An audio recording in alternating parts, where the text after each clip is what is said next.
우리 이 교회에서 지금 이제 저녁마다 그 사무엘 상하 그리고 그 이전에 역대 상하를 이렇게 공부하면서 다윗에 대한 어떤 그런 일생을 낱낱이 조금 더 구체적으로 공부할 수 있는 그런 계기가 되었습니다. 뭐 늘 알고 다윗에 대한 명성이나 다윗의 신앙이나 다윗의 용맹이나 그 어떤 것이라도 우리가 다 본받아야 될 그런 위대한 인물 중에 한 사람인데, 참 아이러니한 것이 한 가지 있죠. 우리가 늘 아는 것처럼 다윗이 그렇게 하나님 앞에서 하나님의 충성과 하나님에 대한 사랑과 하나님에 대한 그 애틋한 마음으로 하나님의 성전을 짓기를 원하였지만, 그가 하나님의 온전한 마음으로 드려진 그런 마음을 주님이 모르실 리가 없죠. 하나님이 모르실 리가 없는데, 아버지 하나님께서 야, 네가 성전을 짓는 것은 내가 어, 원치 않다. 그러니 너는 네 마음에 있는 것으로 족하고, 또 내 아들이 다음에 내 대를 이어서 이 왕이 내 집을 건축하리라.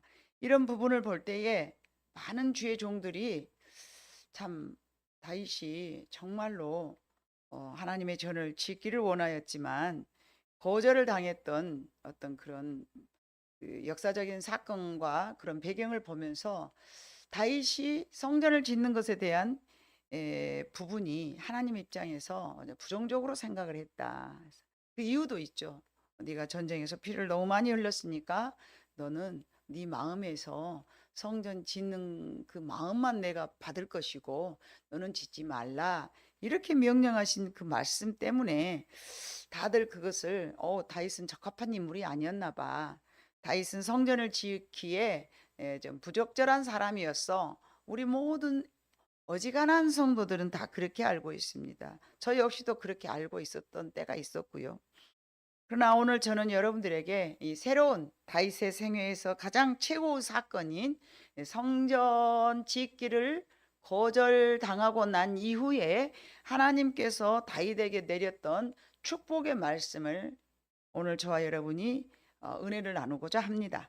그래서 이 말씀이 새롭게 여러분들에게 들려지기를 원하고, 성전을 지었지 못했던 또 하나의 하나님의 섭리와 계획을 우리가 전혀 알지 못하고 있었지만 알기를 원합니다.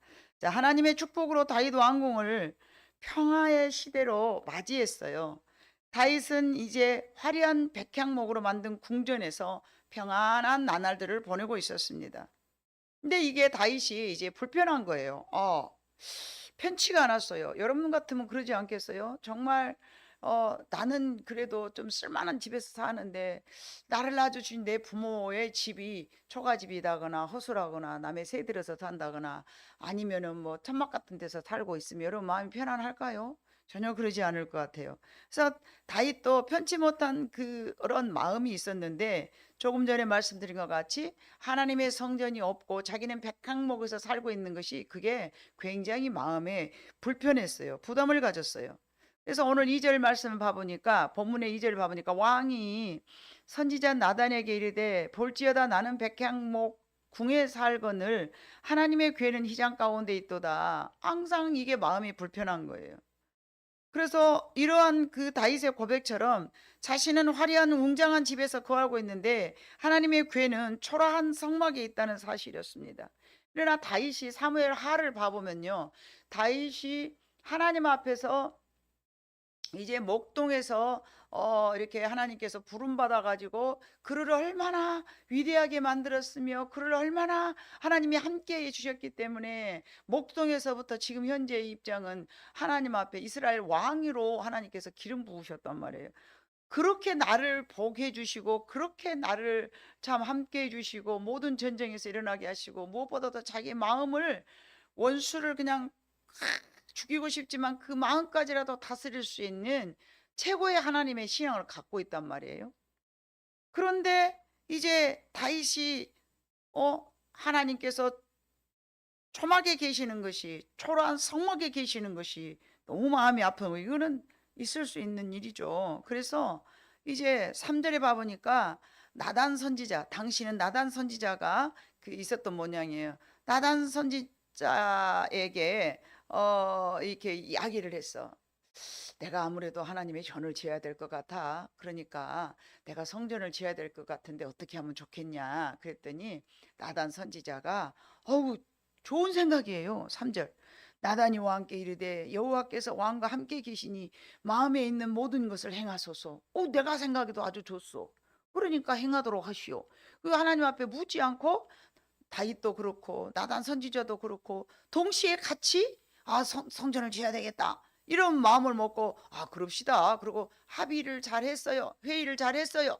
그런데 그날 저녁에 잠을 자는데 꿈에 나단 선지자가 하나님께서 나타나셔서 말씀을 하시는 거예요. 야, 내 종 다윗에게 성전 짓는 것을 금해라. 다윗이 성전을 짓는 것은 옳지 않다. 그 아들에게 낳으면 그 아들한테 지으라 그래. 그러면서 제재를 시켰는데 제재를 시킨 것으로 끝나는 것이 아니라 오늘 우리가 본문 삼은 이 내용은요. 오늘 주제의 제목처럼 다윗 생애에 의해서 가장 최고의 사건이 되는 거예요. 왕으로 되는 것보다도 더 큰 사건인데 이게 뭐냐면 이것은 하나님을 사랑하는 순수한 열정과 마음이었는데 하나님의 성전에 건축을 짓지 못하게 하신 이유가 이제 나단 선지자를 통하여서 하나님께서 못하게 하셨는데 12절과 13절에 봐보니까 네 수완이 차서 네 조상들과 함께 누울 때에 내가 네 몸에서 날 네 씨를 네 뒤에 세워 그의 나라를 경고하게 하기리라. 그는 내 이름을 위하여 집을 건축할 것이요 나는 그의 나라 왕위를 영원히 견고하게 하리라. 이거는 다윗이 성전을 짓지 못한 것에 대해서 서두에도 말씀드린 것 같이 부적절한 인물로 생각이 되는 거예요. 그리고는 이제 적절한 인물을 택하여서 그로 하여금 왕 위를 이제 성전을 짓게 하고 난 다음에 그 다음에 보상이 내려지는데 13절 그가 나를 성전을 지어주면 내가 그의 왕위를 견고하게 하리라. 네가 성전을 지었으니까 내가 너를 축복할게. 이렇게 읽혀지는 말씀이 되는 거예요. 그러나 우리가 오늘 알아야 될 것은요. 그게 아닙니다. 그 부분 12절과 13절을 뺀 나머지 부분에서 이미 하나님께서 다윗에게 어마어마한 축복을 주시는 거예요. 그게 바로 아브라함에게도 언약을 주셨던 것처럼 다윗의 언약이라고 학자들은 그렇게 말하고 있습니다. 아브라함하고 언약했던 거 우리가 신앙생활 어중간히 하면 얼추 다 합니다.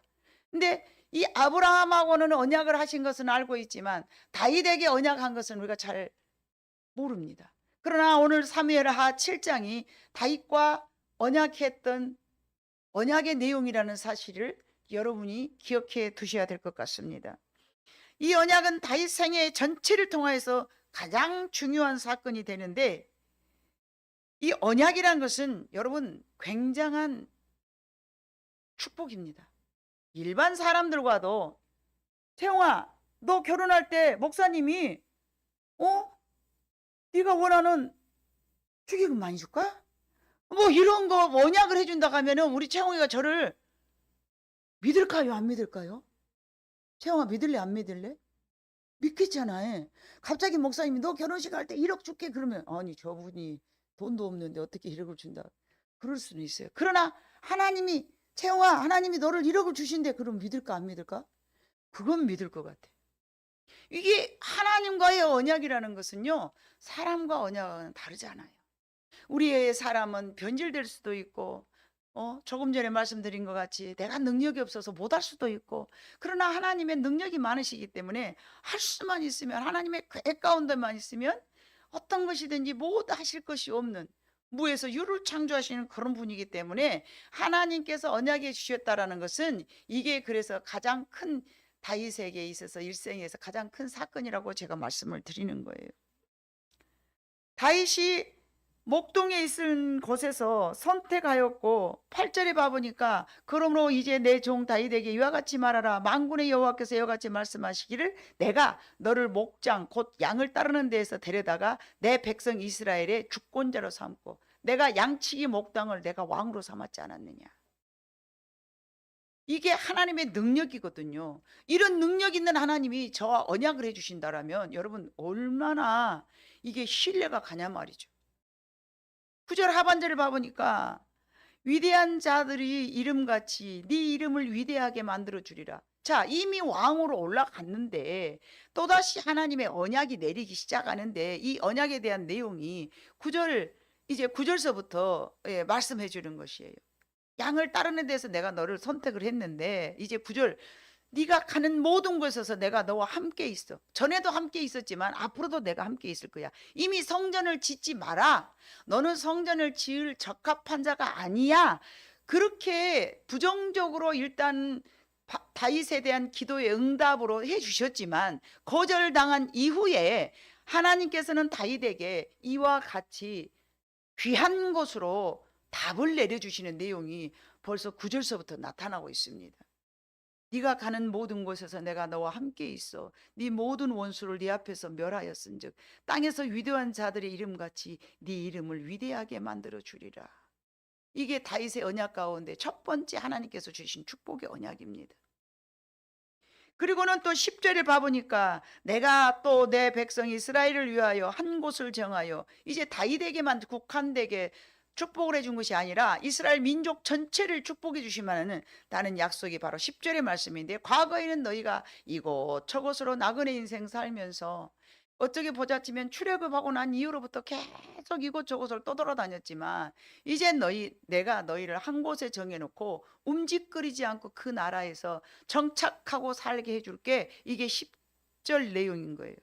옮기지 못하며, 또 뿐만 아니라 옆에 있는 악한 사람들이 너를 해하지 못하도록 내가 너를 지켜줄 것이며, 10절의 말씀이고요. 11절, 전에 내가 사사에게 명령하여 내 백성 이스라엘을 다스리던 때와 같이 아니하게 하고 너를 모든 원수에게서 벗어나 편히 쉬게 하리라. 아멘. 이게 다윗에게 주신 하나님의 언약에 대한 축복이었습니다. 그리고 너를 모든 원수에게서 벗어나 편히 쉬게 하며 여호와가 또 네게 이르노니, 여호와가 너를 위하여 뭐를 짓고? 이미 백향목을 지었어요. 백향목을 지어주었는데 또 집을 짓는다는 이 집은 과연 뭘까요? 이것은 영원한 천국인 줄로 믿습니다. 예수님께서 내가 너희를 위하여 처소를 준비하러 올라가노니, 내가 너희와 함께 있는 것보다 내가 올라감으로 너희한테 더 유익되는 게 많은데 처소를 예비하러 가고, 두 번째는 보혜사 성령을 너희를 위해 보낼 거야. 예수님의 언약의 약속은 분명히 그렇게 실천이 됐습니다. 그래서 다윗에게 이제 이렇게 대적으로부터 보호를 해주신다는 하나님의 언약의 내용을 말씀해 주시는 겁니다. 그래서 12절에 봐보니까 그 다음에 이제 조금 전에도 읽었던 것처럼 네 아들이 성전을 짓게 할 것이며 그렇게 이야기를 했고요. 14절, 나는 그에게 아버지가 되고, 누구의 아버지? 솔로몬의 아버지가 된다는, 네 왕위를 이어받을 그 왕의 아버지가 될 것이며 네 아들까지 지켜주신다는 거죠. 무엇 때문에요?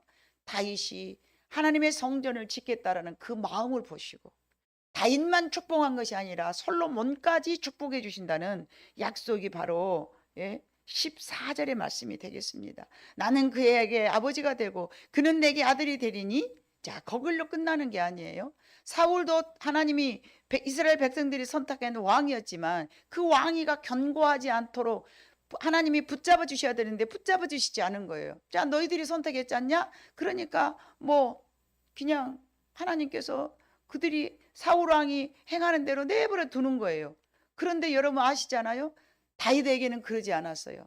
하나님께서 적군을 붙여가지고요, 다윗을 굉장히 용감하게 만드는 거예요. 사울에게는 광야라는 훈련이 없었어요. 사울 왕에게는 훈련이 없어. 그냥 왕이 된 거예요.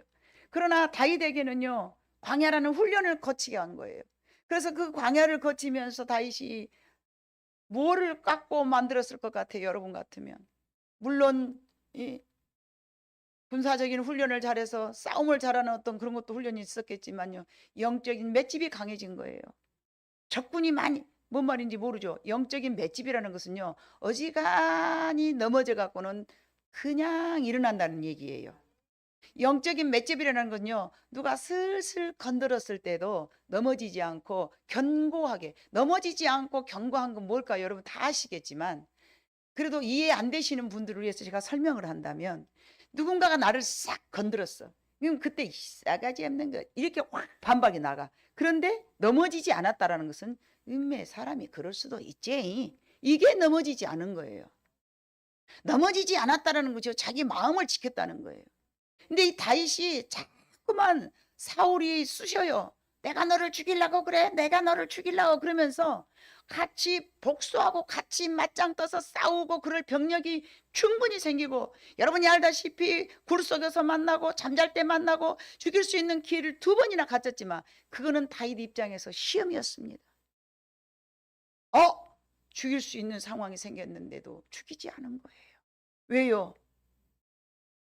하나님의 말씀에 순종하려고. 그게 다윗이 넘어질 뻔하지만 일어났던 상황인 줄로 믿습니다. 시편은요, 다윗이 굉장히 많은 시를 썼는데 거기 시편 전체적인 내용을 봐보면요, 하나님 나를 도와주세요. 이거는요, 다윗이 태어날 때부터 선한 마음으로 원수를 보면 이를 뜩뜩 깔을 마음이 없었던 것이 아니고 충분히 그에게도 있었지만 그런 마음을 하나님 앞에 계속 도와달라고 요청을 하는 거예요. 하나님 저를 도와주세요. 저도 사울 확 죽여버리고 싶어요. 이런 뜻인 거예요. 심지어는 자기 아들이 반역을 일으켜 갖고 일어나잖아요. 예? 압살롬이 딱 일어나죠. 아버지 그 땅 내가 차지하겠어. 아버지 내가 왕하려니까 당신 내려와. 이거 얼마나 반역이, 이런 싸가지 없는 새끼, 내가 저것을 잘못 키워놨네. 얼마나 속에서 그렇게 화가 나겠습니까? 근데 그거를 다스리는 거예요. 그러니까 하나님 나를 도와주세요 그러는 거예요. 나의 힘이 되신 여호와여 나를 도와주시옵소서. 이 나의 힘이 되신 우리는 성도들은 내가 너무너무 가난하고 병이 들어서 도저히 내가 내 힘으로는 될 수 없으니까 나의 힘이 되신 여호와여, 우리는 그러잖아요. 그런데 다윗의 고백은 그게 아니에요. 주님, 저 버릇없는 내 자식 내가 잘못 키워놨는데 너 어떻게 그렇게 할 수 있느냐 하고 내가 정말 호령이라도 내려주고 싶지만, 그래서 그러잖아요.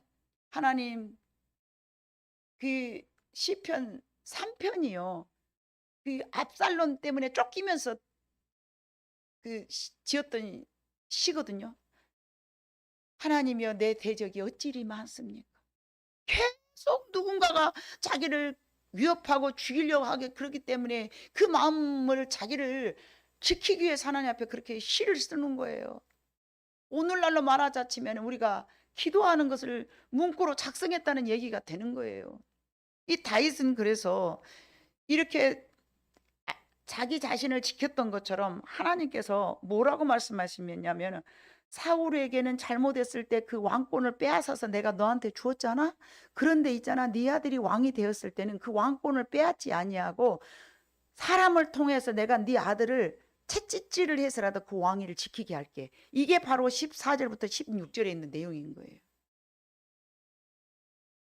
그가 만일 죄를 범하면 내가 사람의 매와 인생의 채찍으로 징계하려니와 내가 네 앞에서 물러나게 한 사울에게 내 은총을 빼앗는 것처럼 그에게서는 빼앗지는 아니하리라. 그래서 우리가 뭔가 잘못했고 하나님 앞에 옳은 길을 가지 못할 때는 사람을 통하여서, 여러분 인간과 인간과의 사람을 통하여서 이 관계가 매우 중요합니다. 우리는 안 보면 그만이고 마음 닫아버리면 그만이라고 생각하지만요, 하나님은 우리가 그렇게 하는 걸 원하지 않습니다. 그 관계 잘 유지해라. 그건 네가 실패한 인생이다. 혼자서 어떻게 삽니까? 덕불장군으로 혼자 살 수가 없는 거예요. 근데 우리들은요 그렇게 생각하지 않아요. 안 보면 그만이고 나 혼자든지 얼마든지 살 수 있어. 근데 그게 하나님 앞에 매우 악한 거죠. 그래서 다윗에게 하신 하나님의 언약의 말씀은, 다윗이 하나님의 전을 지으겠다고 하는 말을 듣고 하나님께서 다윗에게 내리신 언약의 약속인데, 다윗이 하나님의 성전을 지으겠다는 그 엄청난 그 계획을 했을 때에 하나님께서는 그 마음을 보시고 이미 축복을 해주신 내용이 오늘 사무엘하 7장의 오늘 본문 사문 내용인 줄로 믿습니다. 우발적으로 단회적으로 내린 축복이 아니라 하나님은 이미 계획 가운데 계셨습니다. 하나님께서는 다윗을 부르시고 기름을 부으시고 광야를 거쳐서 왕이 되도록 하신 가장 중요한 일을 하고 계셨지만, 그것도 계획하셨지만 오늘도 지금 성전을 짓지 못하게 한 것은 하나님의 놀라운 축복이자 계획인 줄로 믿습니다. 하나님께서는 다윗을 축복의 통로로 사용하시고자 하시는 구원의 계획을 완성시키기 위함이었는데, 마치 아브라함을 선택하셔 아브라함과 언약을 하시고 그 언약을 이루어 가시면서 다윗을 운운하시거든요. 네 대에서 이제 왕위가 영원하실 것이며, 그래서 다윗을 통해서 그 왕권이 이어져서 영원하신 왕이 바로 누구십니까? 우리가 잘 아는 것처럼 예수 그리스도이십니다. 다윗이 성전을 지으겠다는 나단 선지자의 말을 했을 때 다윗의 소원은 물거품이 되었습니다. 우리는 때로 그럽니다. 내 기도가 이루어지지 않았을 때 하나님이 나를 사랑하지 않는구나. 그러나 여러분 아세요? 여러분이 지식으로 알고 있는 것처럼 무응답도 응답이라는 것을. 근데 우리는 그렇게 생각하지 않죠. 내 소원이 관철돼야 돼. 그래야 내가 하나님의 사랑을 많이 받은 것 같은 느낌이 들어. 다윗의 소망은 그 뜻이 이루어지지 않은 것처럼 보입니다. 그 상황만 보면요. 예. 그러나 하나님은 자격이 없어서 그를 이제 성전을 짓지 못하게 하는 말씀이 있기 때문에 그 부분만 보면은 하나님이 정말 자격이 미달이어서 그런갑다 그렇게 생각하지만 그러지 않습니다. 여러분 열왕기상 8장 16절로 19절에 봐보니까요, 오늘 본문의 내용과 똑같은 말씀이 나오거든요. 내가 내 백성 이스라엘을 애굽에서 인도하여 낸 날부터 내 이름을 둘만한 집을 건축하기 위하여. 저 말씀이 매우 중요합니다. 내가 내 백성 이스라엘을 애굽에서 인도하여 낸 날부터 내 이름을 둘만한 집을 건축하기 위하여. 이스라엘 모든 지파 가운데서 아무 성읍도 택하지 아니하고 다만 누구를 택해요? 다윗을 택해요. 여러분 문맥이 안 맞지 않아요, 여러분? 이스라엘 모든 지파 가운데서 아무 성읍도 택하지 아니하고 다만 누구를 택하여? 내 백성 이스라엘 하나님의 집을 건축하기 위하여서는요, 여러분 땅이 필요하고요, 예? 백향목이 필요하고요, 이런 돌, 금, 은, 건축 자재물이 필요한 것이 우리가 가지고 있는 상식입니다. 그런데 하나님은 아무도 어떤 땅도 선택하지 아니하고 누구를 선택했다 하신 거예요? 다윗을 선택하셨다고 했어요. 그게 오늘 하나님께서 성전을 너는 짓지 않아도 돼, 네 마음에 있는 것으로 족한다라고 말씀하신 이유가 바로 저기에 있습니다. 다만 다윗을 택하여 내 백성 이스라엘을 다스리게 하였노라 하신지라. 아멘. 17절. 내 아버지 다윗이 이스라엘 하나님 여호와의 이름을 위하여 성전을 건축할 마음이 있었더니 여호와께서 내 아버지 다윗에게 이르시되 네가 내 이름을 위하여 성전 건축할 마음이 있으니 이 마음이 네게 있는 것이 좋도다. 그러나 너는 그 성전을 건축하지 못할 것이요 네 몸에서 낳을 네 아들 그가 내 이름을 위하여 성전을 건축하리라 하시더니, 이게 구원에 대한 하나님의 계획이고 그 계획이 이루어져 가는 하나의 과정인데, 다윗에게는 그 마음을 가지고 계시고 16절에 있는 말씀처럼 여러 성읍을 택하지 아니하시고 다윗을 선택하셨는데, 그것은 구원의 과정을 이루고 계획하신 하나님의 섭리라는 것입니다. 신명기 12장 5절에도 봐보니까, 여러분 봐보세요.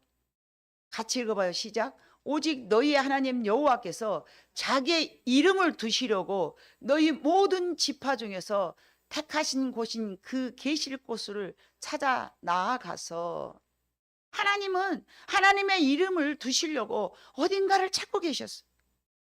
에레미야 7장 30절도 봐보니까 같이 읽어봐요. 시작. 여호와께서 말씀하시되 유다 자손이 너희 눈앞에 악을 행하여 내 이름으로 일컬음을 받는 집에 그들의 가증한 것을 두어 집을 더럽혔으며. 내 이름을 두는 곳에, 내 이름을 두는 곳에. 자, 여러분, 이 소대 말씀드리는 것처럼 다윗의 마음에 이미 하나님의 집을 건축할 마음을 두셨다라는 이 자체가 하나님을 자기의 마음속에 모시고 살아간다는 뜻인 거예요. 다윗은요, 왕권을 부여잡자마자 법궤를 자기 이스라엘 땅으로 가지고 올라오는데 한 번 실패해갖고 두 번째 시간이 걸려서 이스라엘로 이 예루살렘으로 가지고 옵니다. 예루살렘으로 가지고 와가지고 그 다음에는 이제 성전을 지으려고 한 것이 오늘 본문 말씀이거든요. 하나님의 말씀을 옮기고 하나님의 말씀에 중심되어 살면서 하나님의 말씀을 그 법궤를 둘 만한 집을 두기 위하여서 건축을 하려는 이 다윗의 마음은요, 온전하게 하나님만을 위한 삶을 살고 있는 거예요. 여러분, 사람들이 다 그래요. 내가 하나님만을 위해서 살면 내가 왠지 손해볼 것 같아.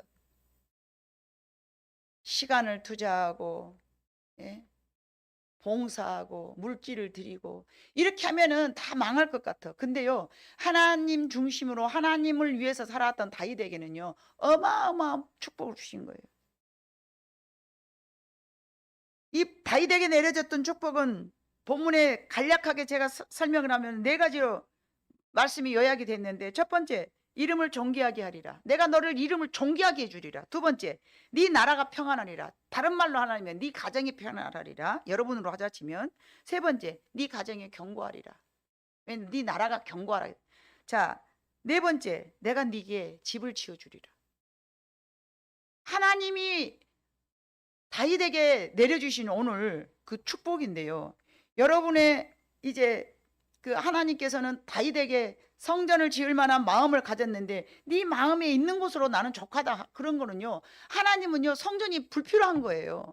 저와 여러분과 함께 있을 때 하나님 그게 더 좋으신 거예요. 어떤 모습에 여러분 그것보다도 여러분 마음에 하나님이 거하고 계시는 것을 더 원하신다고요. 보여지는 성전도 물론 함께 예배드리고 찬양하고 섬기고 공동체로 같이 밥 먹어야 되고 같이 말씀 드려야 되고 막 그러기 때문에 모이는 이 장소가 물론 있어야 되겠죠. 그러나 하나님은 여러분의 마음속에 여러분의 인격과 함께 계시기를 원하신다는 거예요. 이것이 하나님께서 정하신 목표를 향한 그 하나님의 구원에 대한 섭리를 달려가고 있는 것입니다. 인류 다윗에게 말씀하시는 거예요. 다윗을 통하여서 구원의 역사가 일어날 것을 말씀하신 것처럼 다윗을 통하여서는 더 이상 성전이 불필요하고요. 그거 지으려면 네 아들한테 지으라 그래. 너는 그걸로 충분해. 네 마음속에서 나를 위해서 집 지어줄 그 마음을 갖는 거 그 자체로 나는 만족해. 네가 전쟁에서 피 흘렸으니까 너는 짓지 마가 아니라요. 너는 그 마음만 갖고 있는 것으로도 나는 너무너무 좋아. 하나님께서는 하나님의 어떤 구원의 백성들을 영혼을 위하여서, 여러분 인류 역사상 가장 하나님께서 중요하게 생각한 것이 무엇일 것 같아요? 영혼 구원이에요. 그 영혼 구원을 위해서 교회가 필요한 것이잖아요.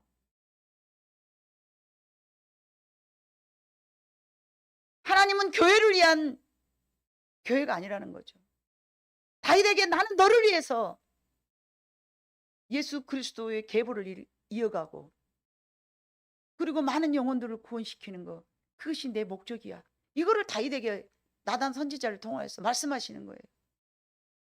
네가 원하는 목적은 성전을 짓는 것이겠지만 내가 원하는 목적은 너를 통하여서 많은 민족을 구원시키는 거, 이게 나의 목적이야. 너는 내가 원하는 그 일만 니는 해. 성전 짓는 거 더 이상 수고하지 마. 안 해도 돼. 수고를 그만하라는 얘기지 부정하고 부적합해서 하지 말라는 얘기는 아니에요. 그래서 그 목적을 이루기 위해서 아브라함을 부르셨듯이 다윗도 부르신 거예요. 때가 되니까 예수 그리스도께서 이 땅에 오심으로써 언약을 성취하시고 이제 우리가 기다리는 것은 다시 오실 예수님을 기다리고 있는 것이지 않습니까? 우리의 구원을 최종적으로 완성시킬 것이 바로 재림 예수님을 기다리는 것입니다. 사랑하는 성도 여러분, 오늘 말씀은 오늘날 우리에게도 똑같이 적용이 됩니다.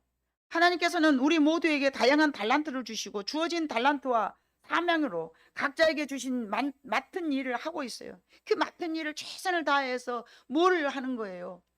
구원을 이루어 가는 거예요. 그 맡겨진 사역을 통해서 결국 우리는 많은 영혼들을 하나님 앞에 돌아오게 하는 거, 그것이 저와 여러분이 해야 될 일인 거예요. 여러분이나 내가 해야 할 일은 궁극적으로 영혼을 하나님 앞으로 인도해야 하는 것이, 그것이 가장 큰 목적이고 그것이 하나님이 가장 기뻐하신 일인 줄로 믿습니다. 이것이 언약을 이루어 가며 살아가는 삶인 것입니다. 사도 바울이 이와 관련된 말을 하였는데요. 디모데전서 1장 16절에 봐보니까 뭐라고 말씀을 하셨냐면, 자, 같이 읽어봐요. 시작. 그러나 내가 긍휼을 입은 까닭은 예수 그리스도께서 내가 먼저 일체 오래 참으심을 보이사 후에 주를 믿어 영생 얻는 자들에게 본이 되게 하려 하심이라. 아멘. 이게 무슨 말이냐? 바울이 이걸 깨달은 거예요. 아하! 하나님이, 내가 참 죄인이었잖아요. 바울이 얼마나 죄인이었습니까? 예수 믿는 사람, 하나님을 믿는 사람들을 데려다가 감옥에 갇히고 죽이고 아주 그냥 그 로마 그 앞잡이가 되어가지고, 아니 바리새인들 그 앞잡이, 유대인들 앞잡이 돼가지고 이 사람도 죽일 놈이요, 이 사람도 죽일 놈이요, 그 명단 주면 데려다가 다 압송해가지고 죽이고 막 그런 일을 했던 사람이에요. 누가요? 바울이요. 바울이 지금 디모데에게 하는 편지예요. 그러나 내가 긍휼을 입은 까닭은, 바울이 하는 말, 그러나 내가 긍휼을 입은 까닭은, 하나님 앞에서 내가 불쌍히 여겨지는 이유는 예수 그리스도께서 내게 먼저 일체 오래 참으심으로, 예수님께서 바울이 무슨 짓을 하든지 참아주셨다는 거예요. 뭐 하려고? 결국은 내가 예수를 믿어서 예수 앞으로 믿을 사람들에게 본이 되게 하시려고. 아, 하나님은 이런 사람도 용서해 주시네. 아, 하나님은 이런 사람도 들어서 사용하시네. 바울은 그 자체가 자기를 하나님께서 가만히 생각해 보니까 하나님 앞에 너무 죄인인 거라. 자기가, 야, 아무리 앞으로 생각해 봐도 죄인이고, 뒤로 생각해 봐도 죄인이고, 자다 생각해도 죄인이고, 눈 떠서 밥을 먹다가 생각해도 죄인이고, 그래서 나는 사랑의 빚진 자라 빚을 갚는다고 그러잖아요. 자기는 사랑의 빚진 자이기 때문에 이 사랑의 빚을 갚기 위하여서 최선을 다하여서 앞을 향해, 푯대를 향해 달려가노라 그러잖아요. 어떤 죽음의 어떤 위협이 돌아와도 세상과 타협하지 아니하고 앞만 보고 달려갔던 그 이유가 바로 하나님이 나를 길이길이 어떤 죄인임에도 불구하고 나를 참아주신 그 이유는 나를 들어서 복음의 증거자로 삼기 위함이었으니 나는 그것을 잘 감당해야 되겠다. 여러분, 예수님을 만나고 나서 첫 번째 우리들의 삶이 뭐가 변해야 되냐면, 내가 죄인임을 깨달아야 돼요. 내가 죄인인 줄을 그냥 막연하게, 그래 하나님을 몰랐는데 내가 죄인이래 머리로 아는 거 말고요, 가슴을 찢어낼 만큼 내가 하나님의 죄인이라는 걸 알 때에 모든 상황 속에서 감사하고 하나님을 배반하지 않는 거예요. 베드로전서 2장 9절로 10절도 봐보니까요, 바울의 같은 그런, 자, 여러분 같이 읽어봐요. 시작. 그러나 너희는 택하신 족속이요, 왕 같은 제사장들이요, 거룩한 나라요, 그의 소유가 된 백성이니 이는 너희를 어두운 데서 불러내어 그의 기이한 빛에 들어가게 하신 이의 아름다운 덕을 선포하게 하려 하심이라. 아멘. 너희가 전에는 백성이 아니더니 이제는 하나님의 백성이요, 전에는 긍휼을 얻지 못하였더니 이제는 긍휼을 얻은 자니라. 아멘. 이거는 누가 쓴 말씀입니까? 베드로가 쓴 말씀입니다. 바울도 그렇게 말해줘요. 나는 긍휼을 얻은 자다. 베드로도 여러분 하나님 배반하고 예수님을 배반하고 모른다고 저주하고 그랬어요. 근데 그가 하나님을 만나고 난 다음 예수 그리스도의 영이 자기에게 임하고 나니까 자기 같은 죄인이 없는 거예요. 전에는 하나님의 백성이 아니었지만 이제는 너희가 왕 같은 제사장이 되었지 않느냐. 자, 9절 다시 한번 보여줘 봐요. 너희가 나라다고 말씀하셨어요.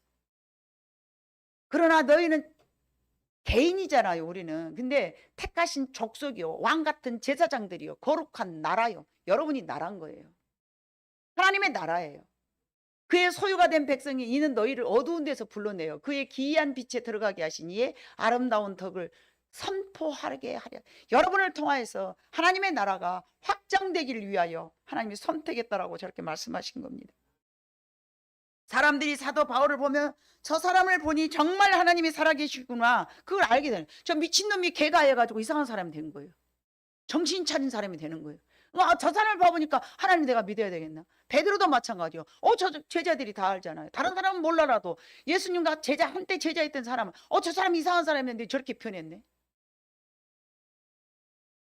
우리가 과거에는 그런 사람이 아니었지만 이제는 하나님 앞에 쓰일 만한 사람으로 변화된 것은 가장 누가 먼저 알아줄까요? 가족이 알고 성도가 알아요. 가족이 알고 성도가 압니다. 제가 지난 이틀 전에도 한 영혼을 전도하기 위해서 어디를 갔는데 그 가족들이 먼저 예수를 믿었어요. 가족들이 예수를 믿었는데 자꾸만 이게 달라진 거야. 사랑의 사람으로, 헌신의 사람으로, 믿을 만한 사람으로. 지금 뭐 말을 해도 과거에는 안 믿어졌는데 이제는 막 믿어지는 거예요. 그러니까 이제 자기도 결단해서 이제 믿겠노라고. 여러분들을 통하여서 과거에 내가 그 변화되지 않았던 그런 모습에서 계속 성화하고 계속 성화하고 계속 성화하다 보니까 이제 봐보니까 저분의 말이 믿어지고 저분을 따라가면 괜찮을 것 같고 저분이 이제는 정말 의지가 되고 저분이 좀 더 마음이 좀 그 기댈 수 있는 그런 있거나 없거나 그것을 떠나서 그냥 풍요로워 마음이 좀 의지할 만한 그런 마음이 생긴 거예요. 그런 여러분들을 만들기 위해서 하나님께서 너희는 택하신 족속이요 왕같은 제사장이요 거룩한 나라요 하나님의 소유가 되었으니 그런 변화가 일어난 줄로 믿습니다. 그래서 나도 믿어 구원받아야 되겠다는 생각이 드는 거예요. 믿음의 그 고백을 하는 거예요. 바울도 했지만은 조금 전에 디모데전서는 바울의 고백이고요. 지금 베드로전서는 베드로의 고백인 거예요. 여러분 저와 여러분의 고백도 달라져야 되는 거예요. 야, 나를 통해서 하나님께서 구원을 일으키려고 그러시는구나. 자, 우리 모두는 언약의 백성들인 줄로 믿습니다. 저게 바로 언약이 된 백성의 증거된 말씀이에요. 하나님은 우리를 통해서 구원의 통로가 되기를 원하십니다. 아무개를 보니까 예수를 믿어야 되겠구나. 이렇게 우리를 다윗처럼 하나님께서 높여주시는 거예요. 우리 인생에서 아브라함처럼 선택받아 축복의 통로가 된다는 말씀인 거예요.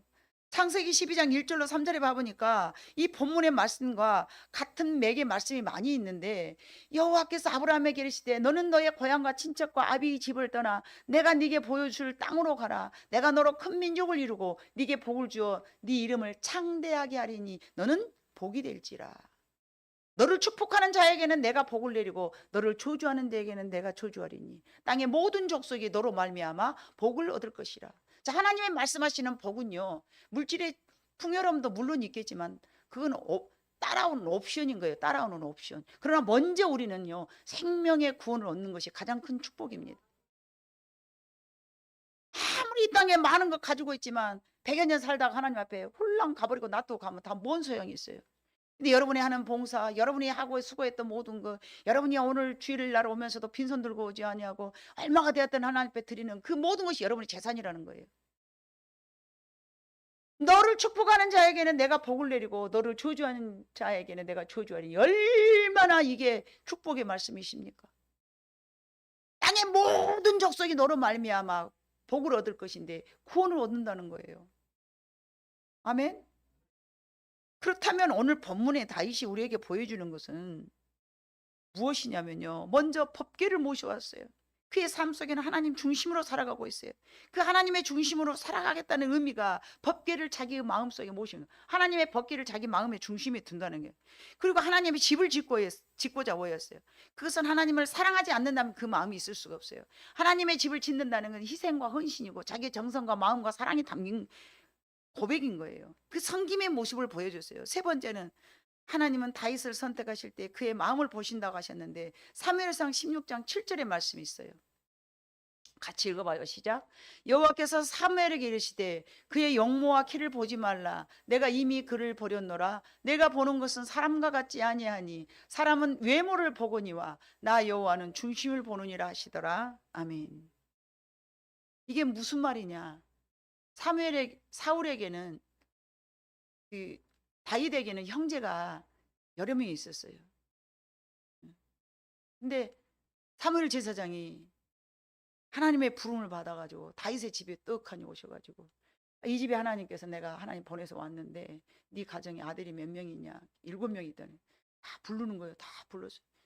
엘리압이 봐보니까 키가 너무 큰장하고 너무 멋있게 생겨요. 사무엘도 실수를 한 거예요. 기름을 떡 불러니까 얘는 아니야. 그 말씀이 지금 저 7절의 말씀. 그의 용모와 키를 보지 말라. 내가 이미 그를 버렸노라. 하나님이요, 선택한 사람이 있고요, 하나님이 버린 사람이 있어요. 내가 이미 그를 버렸노라. 이미 그를 버렸노라. 내가 보는 것은 사람과 같지 아니하니 사람은 외모를 보거니와 나 여호와는 중심을 보시느니라. 지금 이 시간도 하나님께서는 여러분의 마음을 보실 줄로 믿습니다.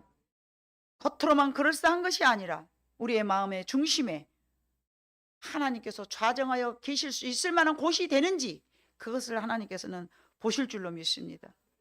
다윗이 우리에게 보여준 것은요, 내가 나의 주인으로 살아가는 삶이 아니라 내가 나의 주인이 여러분 뭐예요? 그냥 교회만 나오면 내가 하나님의 종인가요? 착각하지 마세요. 나의 주인은요, 내 생각이 없는 것이 나의 주인인 거예요. 내 감정 없어져야 하나님이 나의 주인인 거예요. 여러분 감정 다 살았잖아요. 싫고 믿고 짜증나고 승질나고 용서 못하겠고 비웃장 상하고 내 뜻하고 전혀 안 맞고, 그거는 하나님이 주인 된 삶이 아닌 거예요. 그가 무엇을 어떻게 하든 하나님의 중심된 삶을 살아가는 사람은 자기 감정 따위는 발로 밟아버린 것이, 그게 여러분 하나님의 주인 된 삶을 사는 거예요. 다윗이 그런 삶을 살았어요. 내가 나의 주인으로 살아가는 것이 아니라 하나님을 내 마음에 모시고 하나님 중심으로 살아가는 것을 하나님께서 가장 귀하게 보신 것입니다. 성전 안 지어도 되니까 너는 네가 내 중심으로 살았던 거 내가 이미 안다. 성전 안 지어도 돼. 내가 너 복 줄게. 아멘. 오늘 본문은 다윗 생애에 있어서 가장 크게 축복받았던 한 사건입니다. 다윗은 몰랐지만 그 언약이 바로 예수 그리스도께서 이 땅에 내려오시고 다윗을 통한 계보를 통하여서 예수 그리스도께서 다윗으로부터 예수 그리스도까지 몇 대? 14대. 정확하니 다윗으로부터 14대에 이르러서 예수 그리스도가 그의 후손으로 태어납니다. 어마무지한 축복입니다. 여러분 후손에서 어마무지한 하나님의 종들이 태어날 수 있습니다. 몇 대에서 나올란지는 모르겠지만 여러분들이 하나님 앞에 그렇게 소망하고 기도하시기를 바랍니다. 내가 지금 성전 못 지었으니까 나는 실패한 인생이다.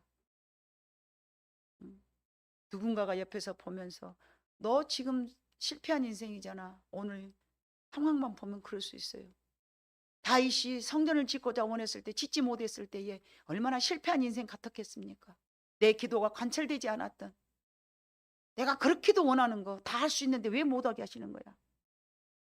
그러나 하나님은 하나님의 뜻을 분명히 보여주시는 거예요. 성전이 아니라 나는 네가 나의 말씀을 나의 중심으로 모시고 살아가는 것, 나는 그것을 가장 귀하게 여긴단다. 이 말씀을 주가 여러분에게 오늘 하고 계신 줄로 믿습니다. 다윗의 눈에 보기에는 보여지는 성전을 하나님께 드리려 했으나 이 마음에 있는 것이 족하다 여기시면서 그를 통하여서 왕위가 견고해지고 예수 그리스도의 나심 그리고 이 땅에 구원받는 많은 백성들의 통로가 되기를 원하셨던 것, 여러분 우리가 이 말씀을 마음에 두고 나를 선택하시고 나를 통하여서 내가 구원의 통로가 되기를 하나님께서 원하신다는 이 사실 앞에서 하나님 앞에 감사하면서 우리들의 삶이 다윗과 같이 내 꿈은 이루어지지 않았다 할지라도 나를 통한 구원의 통로가 되기를 하나님 앞에 진심으로 원한다는 마음으로 여러분의 신앙이 한층 더 성장하는 여러분 모두가 되시기를 주님 이름으로 축복합니다. 기도하겠습니다.